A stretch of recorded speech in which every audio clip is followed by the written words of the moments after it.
അതിവേഗം വളരുകയാണ് ഇന്ത്യയിലെ ആഡംബര വാഹന വിപണി. ഈ വളർച്ചയുടെ ഗുണങ്ങൾ സ്വന്തമാക്കാൻ തയ്യാറെടുക്കുകയാണ് ജർമ്മൻ ആഡംബര കാർ നിർമ്മാതാക്കളായ BMW. വൻതോതിലുള്ള വിപുലീകരണ പദ്ധതികൾ ആസൂത്രണം ചെയ്തു കഴിഞ്ഞ കമ്പനി 2026 മാത്രം 10 പുതിയ വാഹനങ്ങൾ ഇന്ത്യൻ വിപണിയിൽ അവതരിപ്പിക്കാനുള്ള തയ്യാറെടുപ്പിലാണ്. പെട്രോൾ, ഡീസൽ, ഇലക്ട്രിക് മോഡലുകളോടൊപ്പം മിനി ബ്രാൻഡിലെ വാഹനങ്ങളും ഇവയിൽ ഉൾപ്പെടും. പുതിയ മോഡലുകൾക്കൊപ്പം നിലവിലെ വാഹന നിരയിൽ നിരവധി അപ്ഗ്രേഡുകളും BMW ആസൂത്രണം ചെയ്തിരിക്കുകയാണ്. ബോഡി സ്റ്റൈലുകളിലും പവർ ഡ്രെയിനുകളിലും കൂടുതൽ ഓപ്ഷനുകൾ നൽകുന്നതിലൂടെ പരമ്പരാഗത ആഡംബര ഉപഭോക്താക്കളെയും ഇലക്ട്രിക് മൊബിലിറ്റിയോട് താൽപര്യം കാണിക്കുന്ന പുതിയ തലമുറയെയും ഒരുപോലെ ലക്ഷ്യമിടുകയാണ് കമ്പനി.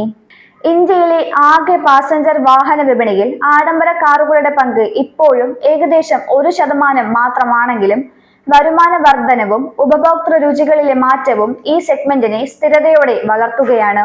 2025 ഇന്ത്യയിൽ BMW ഇതുവരെ കൈവരിച്ച ഏറ്റവും ഉയർന്ന വിൽപ്പനയാണ് ഇക്കഴിഞ്ഞ ക്വാർട്ടറിൽ രേഖപ്പെടുത്തിയത്. മുൻ ക്വാർട്ടറിനെ അപേക്ഷിച്ച് ഇരട്ട അക്ക വളർച്ച കൈവരിച്ച ഈ പ്രകടനം ദീർഘകാലമായി മുൻനിരയിലുള്ള മെഴ്സിഡസ് ബെൻസുകളുമായുള്ള അന്തരം കുറയ്ക്കാനും സഹായിച്ചിട്ടുണ്ട്.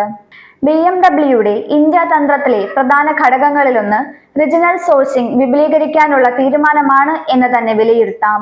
നിലവിൽ ഇന്ത്യയിൽ അസംബിൾ ചെയ്യപ്പെടുന്ന BMW വാഹനങ്ങളിൽ ഉപയോഗിക്കുന്ന ഘടകങ്ങളുടെ ഏകദേശം പകുതി തദ്ദേശീയമായി ലഭ്യമാകുന്നതാണ്.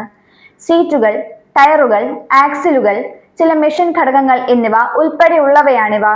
ഈ വിഹിതം കൂടുതൽ ഉയരുന്നതിലൂടെ ചെലവ് കുറയ്ക്കാനും കറൻസി മാറ്റങ്ങളുടെ ആഘാതം നിയന്ത്രിക്കാനും മത്സരക്ഷമമായ വില നിശ്ചയിക്കാനും സാധിക്കുമെന്ന് BMW വിലയിരുത്തുന്നു.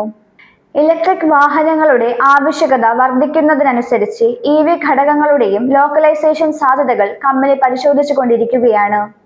BMWന്റെ വാഹനങ്ങളുടെ നിരയിൽ ഇലക്ട്രിക് വാഹനങ്ങൾക്കും കൂടുതൽ പ്രാധാന്യമേറുകയാണ് എന്നത് മറ്റൊരു സവിശേഷമായ കാര്യമാണ്. തിരഞ്ഞെടുക്കപ്പെട്ട ഇലക്ട്രിക് മോഡലുകൾ ഇന്ത്യയിൽ തന്നെ അസംബിൾ ചെയ്യാൻ കമ്പനി ആരംഭിച്ചിട്ടുണ്ട്. പൂർണ്ണമായും ഇറക്കുമതി ചെയ്യുന്ന വാഹനങ്ങളെക്കാൾ ആകർഷകമായ വില നിശ്ചയിക്കാൻ ഇവിടെ അസംബിൾ ചെയ്യുന്ന വാഹനങ്ങൾക്ക് സാധിക്കുന്നു എന്നതും എടുത്തു പറയേണ്ടതുണ്ട്. ഇതിന്റെ ഫലമായി BMWയുടെ വൈദ്യുത വാഹന വിൽപ്പനയിൽ ഗണ്യമായ വർധനവാണ് രേഖപ്പെടുത്തിയിരിക്കുന്നത്. സർക്കാർ നയങ്ങളും പ്രോത്സാഹനങ്ങളും ഈ മാറ്റത്തിൽ നിർണായക പങ്ക് വഹിക്കുന്നുണ്ടെന്ന് BMW ഉദ്യോഗസ്ഥർ ചൂണ്ടിക്കാട്ടുന്നു. ഇന്ത്യയിൽ പരമ്പരാഗത ആഡംബര വാഹനങ്ങൾക്ക് ഉയർന്ന നികുതി ഏർപ്പെടുത്തിയിരിക്കുന്നുണ്ടെങ്കിലും ഇലക്ട്രിക് വാഹനങ്ങൾക്ക് താരതമ്യേന കുറഞ്ഞ നികുതി നിരക്കുകളാണ് നിലവിലുള്ളത്.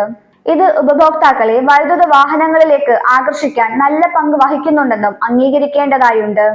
പുതിയ കാർ അവതരണങ്ങൾ, മെച്ചപ്പെട്ട രീതിയിൽ തദ്ദേശീയ വികസനം, വൈദ്യുത വാഹന മേഖലയിലേക്കുള്ള ശ്രദ്ധ എന്നിവയെല്ലാം ചേർന്ന് BMWനെ ഇന്ത്യയിലെ ആഡംബര വാഹന വിപണിയിൽ കൂടുതൽ ശക്തരാക്കുകയാണ്.